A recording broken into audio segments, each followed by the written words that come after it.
আমি ইউটিউবের মাধ্যম দিয়ে এই কৃষি আবাদের দিকে মনোযোগ দেই। আমি একদিন 20 মণ পর্যন্ত তুলছি।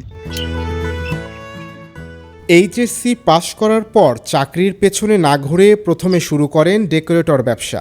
করোনাকালীন ডেকোরেটর ব্যবসায় ভাটা পড়লে তার মাথায় আসে কৃষি কাজের কথা। যেমন ভাবনা তেমন কাজ।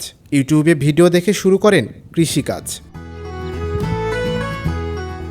বলছি বগুড়ার সারিয়াকান্দি উপজেলার ফুলবাড়ি ইউনিয়নের রামনগর গ্রামের জাকিরুল ইসলামের কথা। 11 বিঘা জমিতে ফলিয়েছেন পটল, করলা, মরিচ, তরমুজ সহ বিভিন্ন সবজির। যেদিকে চোখ যায় শুধু সবুজ আর সবুজ। লেখাপড়ার পাশাপাশি আমি ডেকোরেটরের ব্যবসা করি।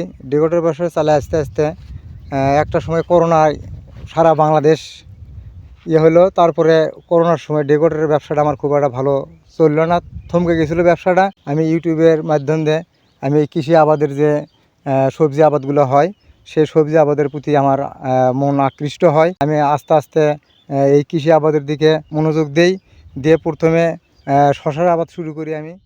জেনে অবাক হবেন, জাকিরুলের এই জমিতে প্রতিদিন শুধুমাত্র করলায় বিক্রি করছেন 8 থেকে 12 মণ। সব সময় আধুনিক পদ্ধতিতে কৃষি চাষ করার আমি চেষ্টা করি। প্রতিদিন সর্বোচ্চ করলে আমি 15 থেকে 16-17 মণ, আমি একদিন 20 মণ পর্যন্ত তুলছি। আর 15-16-17 মণ আমার আছে, প্রতিদিনই আছে। আজকেও আমি হারভেস্ট করছি প্রায় 14-15 মণ, সকাল থেকে এই পর্যন্ত হারভেস্ট হয়ে গেছে। এই সবজির বাগানে প্রতিদিন কাজ করছেন 8 থেকে 10 জন শ্রমিক। 3.5 মাস যাবৎ আমরা জাকিরুল ভাইয়ের এই জমিতে কাজ করি। পার ডে হাজিরা পাই, তাই 300 খাওয়া দিয়ে 500 টাকা হাজিরা দেয়। এই টাকা দিয়ে আমাদের সংসার চলে। এটি কাজ করে আল্লাহর রহমতে আমরা ভালোই চলেছি। এখন দৈনিক করলে তুলি, দিক সেদিক কাজ করি, মরিচের কাজ করি। জাকিরুলের এমন কর্মযোগ্য দেখে কৃষিকাজে আগ্রহী হচ্ছেন গ্রামের অনেক যুবক। জাকিরুল ভাই এই ভেন্টি করছে, তরমুজ করছে, করলা করছে, এগুলো দেখে আমার অনেক ভালো লাগছে। আমি ভবিষ্যতে এগুলো করার আগ্রহী করবো আর কি। এলে বিভিন্ন আবাদ করছে, মরিচ আমার করার জন্য আগ্রহ আছে।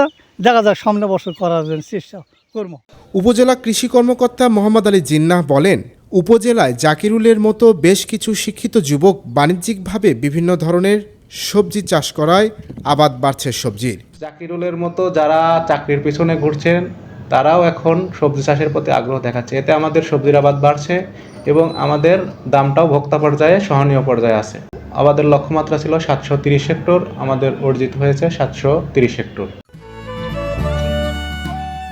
জাকিরুলের মতো এমন শিক্ষিত যুবকদের হাত ধরেই বদলে যাবে বাংলাদেশের কৃষি, সহনীয় পর্যায়ে আসবে কৃষি পণ্যের দাম।